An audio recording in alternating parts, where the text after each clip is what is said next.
هذا النور شفاء صدور فاض وعطر كل لسان وهنا.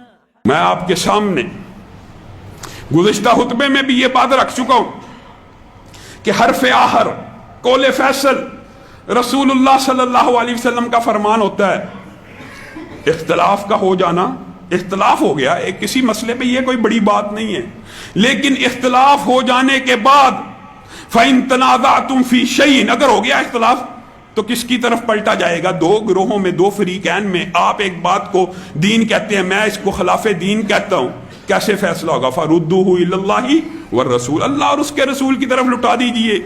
ذہن کے اندر کوئی اشکال، وہم، وسوسہ آ جائے، آپ اگر اس کو لٹا دیں گے اللہ اور رسول کی طرف تو بات ختم۔ آج میں اپنے بریلوی اور دیوبندی بھائیوں سے بھی کہنا چاہتا ہوں، انہوں نے نبی محترم صلی اللہ علیہ وسلم کو چھوڑ کر غیر نبی کے اقوال کو حجت بنایا، غیر نبی کے اقوال کو، افعال کو، تقریر کو، نشست کو، برخاست کو حجت قرار دے دیا، اور ہمارے پہ الزام یہ لگا دیا گیا یہ تو صحابہ کی بات کے قائل نہیں ہیں، یہ صحابہ کے قول کو حجت نہیں مانتے، یہ صحابہ کے عمل کو دلیل نہیں مانتے۔ آئیے آپ کے سامنے مسجد النبوی کا ایک حال رکھتا ہوں تاکہ میرا اور آپ کا، میرے دیوبندی بریلوی بھائی بھی غور کریں، ہمارا آپ کا اختلاف کیا ہے، کس چیز کا تانا؟ آئیے دلیل کے میدان میں بات کیجئے، بات اگر آپ کو سمجھ آ جائے تو اس بات کی طرف آ جائیے۔ مسجد النبوی کے اندر عبداللہ ابن عباس بیٹھے ہیں، صحابہ کے مابین اختلاف ہو گیا، صحابہ کے مابین اختلاف ہو گیا۔ یہ جو جملہ میں کہہ رہا ہوں یہیں سے اپنی اصلاح شروع کر دیجئے۔ صحابہ کے مابین اختلاف ہونا اس بات کی دلیل ہے کہ صحابہ ایک دوسرے کو حجت نہیں تھے مانتے۔ اگر ایک دوسرے کے قول کو حجت مانتے ہوتے اختلاف کیسا؟ اختلاف کس بات پہ ہوا؟ صحابہ کے دو گروہ ہیں، کہاں پہ ہیں؟ مسجد النبوی کے اندر۔ کس کے سامنے؟ فقیہ شہر کے سامنے۔ کس کے سامنے؟ مفتی دوراں عبداللہ ابن عباس کے سامنے۔ اختلاف کیا ہو گیا؟ صحابہ کے ایک گروہ نے کہا عصر کے بعد نفل نماز پڑھنا جائز ہے، صحابہ کے دوسرے گروہ نے کہا عصر کے بعد نفل نماز جائز نہیں ہے۔ جس گروہ نے کہا جائز ہے ان سے مطالبہ کیا گیا کہ تمہارے پاس اس قول کی کیا دلیل ہے؟ رکیے، اٹھائیے بخاری شریف، اٹھائیے حدیث کی کتابیں، ایک جملہ ہدایت کے لیے کافی ہے، یہ ایک جملہ بھی اگر کسی کو سمجھ آ جائے اللہ کی قسم ہدایت مل سکتی ہے۔ جس گروہ نے کہا عصر کے بعد نفل پڑھنے جائز ہیں، ان سے کیا پوچھا جا رہا ہے؟ آپ کے پاس اس بات کی کیا دلیل ہے؟ اس جملے کا مطلب کیا ہے؟ کہ آپ کی بات دلیل نہیں ہے، آپ کی بات دلیل نہیں ہے، آپ صحابہ ہیں، آپ بلند درجے کے ہیں، آپ اعلیٰ ہیں، اولیٰ ہیں، آپ افضل ہیں، آپ نے رسول اللہ صلی اللہ علیہ وسلم کی حالت ایمان میں زیارت کی ہے، لیکن آپ نے بھی جو بات کی ہے اس کی دلیل مانگی جائے گی۔ دوسرے گروہ نے کہا نماز نہیں پڑھی جا سکتی، پہلے گروہ نے کیا کہا کہ آپ کی بات حجت ہے، کہا آپ کے پاس اس بات کی کیا دلیل ہے؟ ثابت ہو گیا کہ صحابہ بھی ایک دوسرے کے مابین اختلاف ہو جانے کے بعد دلیل صحابی کے قول کو نہیں تھے سمجھتے۔ اللہ کی قسم دلیل صحابی کا قول نہیں ہے، صحابی کا عمل نہیں ہے، دلیل مانگی گئی۔ صحابہ کے اس گروہ نے جو جائز سمجھتا تھا کیا کہا؟ ہم نے خود نبی کریم صلی اللہ علیہ وسلم کو عصر کے بعد 2 رکعتیں پڑھتے ہوئے دیکھا ہے۔ دلیل کیا نکلی؟ عمل رسول۔ دلیل کیا ہے؟ صحابہ نے دلیل پیش کی عمل رسول سے۔ دوسرے گروہ سے پوچھا آپ کے پاس کیا دلیل ہے؟ انہوں نے کہا ہم نے رسول اللہ صلی اللہ علیہ وسلم سے سنا ہے کہ عصر کے بعد نفل نماز نہیں ہے۔ دلیل کیا نکلی؟ یہ بات کہ راجے کون سی بات ہے، اس میں سے کون سی بات راجے ہوگی، یہ فیصلہ بات کا ہے، لیکن دونوں گروہ دلیل کیا پیش کر رہے ہیں؟ ایک عمل رسول پیش کر رہا ہے، ایک قول رسول پیش کر رہا ہے۔ صحابہ کے مابین بھی اختلاف ہو جائے تو دلیل کیا ہے؟ عمل رسول دلیل ہو سکتا ہے، قول رسول دلیل ہو سکتا ہے۔ عبداللہ ابن عباس سر جھکا کے بیٹھ گئے کہ عجیب مسئلہ آن پڑا ہے، ایک قول پیش کرتا ہے، ایک عمل پیش کرتا ہے۔ آج کل کے مفتیان کی طرح آج کل کے محدثین یا مبلغین کی طرح کہ عبداللہ ابن عباس نے غور کیجئے، وہ ایک ہی حدیث کافی ہے اگر سمجھ آ جائے. کیا یہ کہا اور یار تم اس کے اوپر عمل کر لو، تم اس کے اوپر عمل کر لو؟ یہ کہا آج معاشرے کے اندر جتنا اسلام کا، شریعت کا، دین کا جنازہ نکالا گیا اس بات کے اوپر، اور یار اس کو ایسے بھی کر لینے دو، ایسے بھی ٹھیک ہے، ایسے بھی ٹھیک ہے، ایسے بھی ٹھیک ہے، ایسے بھی ٹھیک ہے. نہیں، ایک بات درست ہے، ایک بات غلط ہے. ایک بات درست ہے، ایک بات غلط ہے. ایک بات کو چھوڑا جائے گا، ایک بات کو اپنایا جائے گا.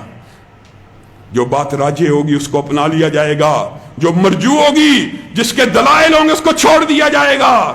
اللہ کی قسم آج کل کے مفتی ہوتے تو کہتے یار ان کو ایسے کر لینے دو، ان کو ایسے، جیسے آج کل کہا جاتا ہے چاروں ہی حق پہ ہیں، چاروں ہی حق پہ.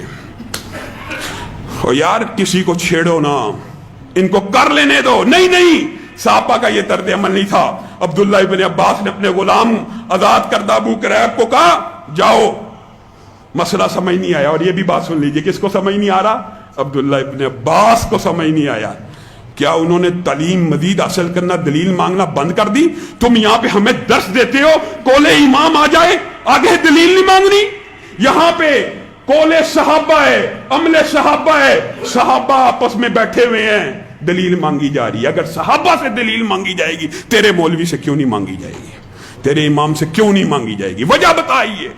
ابو قریب کو بھیجا، جاؤ امہات المومنین سے مسئلے کا پتہ کرو، مجھے علم نہیں ہے. کون کہہ رہا؟ عبداللہ ابن عباس. امہات المومنین کے پاس بھیجا گیا، حضرت عائشہ کے پاس پہنچے، حضرت عائشہ کو ساری تفصیل بتائی. حضرت عائشہ خاموش رہی. کتنی بڑی محدثہ ہیں، کتنا ان کے پاس دین کا علم ہے، اللہ کی قسم. لیکن ضروری نہیں ہوتا میرے بھائیوں، یہ نقطہ بھی سمجھنے کا ہے. ضروری نہیں ہے کہ ہر مسئلہ، ہر حدیث ہر عالم کے پاس موجود ہو. ٹھوکر لگ سکتی ہے، خطا لگ سکتی ہے، معلومات کی کمی ہو سکتی ہے. امی عائشہ کہتی ہیں میں نے سارا مسئلہ سن لیا ہے، میں نے خوب غور و فکر کر لیا، مجھے سمجھ نہیں آئی، لیکن میں تمہیں کہتی ہوں ام سلمہ کے پاس جاؤ، شاید اس کے پاس اس مسئلے کا حل موجود ہو. اعتراف کر لیا نہیں پتا. کسی مسئلے کا علم نہ ہونا یہ کم علمی کی دلیل نہیں ہے. ام سلمہ کے پاس ابو قریب گئے، ساری داستان رکھی. ام سلمہ مسکرانا شروع ہو گئی. کہا ہاں رسول اللہ صلی اللہ علیہ وسلم میرے حجرے میں تھے، انہوں نے عصر کے بعد 2 رکعت پڑھی، اور یہ ان کا معمول تھا، وہ عصر کے بعد 2 رکعت پڑھا کرتے تھے. میں نے نبی کریم صلی اللہ علیہ وسلم سے پوچھا. ام سلمہ کہتی ہے میں نے پوچھا آپ تو لوگوں کو منع کرتے ہیں عصر کے بعد نوافل پڑھنے سے، آپ خود پڑھتے ہیں، یہ کیا مسئلہ ہے؟ تو نبی کریم صلی اللہ علیہ وسلم نے کہا ایک دن ایسا ہوا تھا، کوئی کیس آ گیا میرے پاس، میں نے ظہر کے بعد 2 رکعت نہیں تھی پڑھی، میں نے ظہر کے بعد 2 رکعت نہیں تھی پڑھی. معاملہ لمبا چلتا گیا، عصر کی نماز ہو گئی، میری وہ 2 رکعتیں رہ گئیں. اب میں گھر آیا تو میں نے کہا میں ان کی قضا کو ادا کروں.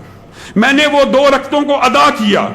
اور میں محمد صلی اللہ علیہ وسلم کی عادت ہے، میں جس نیکی کے کام کو شروع کر دیتا ہوں، اللہ اکبر، میں محمد صلی اللہ علیہ وسلم کی عادت ہے، میں جس نیکی کے کام کو شروع کر دیتا ہوں پھر میں کوشش کرتا ہوں مرتے دم تک اس کو قائم رکھوں. ایک دن تو 2 رکعت قضا ہوئی تھی، لیکن جب اس وقت میں اللہ کے سامنے سجدہ کر لیا تو میں نے ارادہ کیا اب ساری زندگی یہ 2 رکعت پڑھا کروں گا.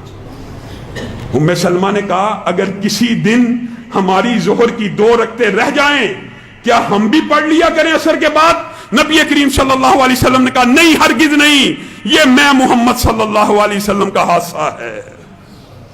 ابو قریب سارا مسئلہ سمجھ کے واپس آ رہے.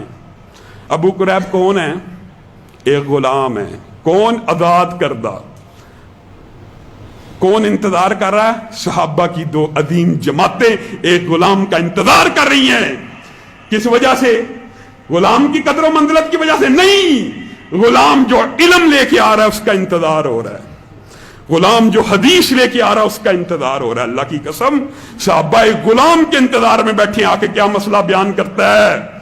ابو قریب آئے، ساری سٹوری سنائی اور کہا ام سلمہ نے یہ فیصلہ لاگو کر دیا ہے کہ یہ رسول اللہ صلی اللہ علیہ وسلم کا حادثہ تھا، آپ سے پوچھ لیا گیا ہے، اس لیے عصر کے بعد 2 رکعتیں نفل نہیں آ سکتی.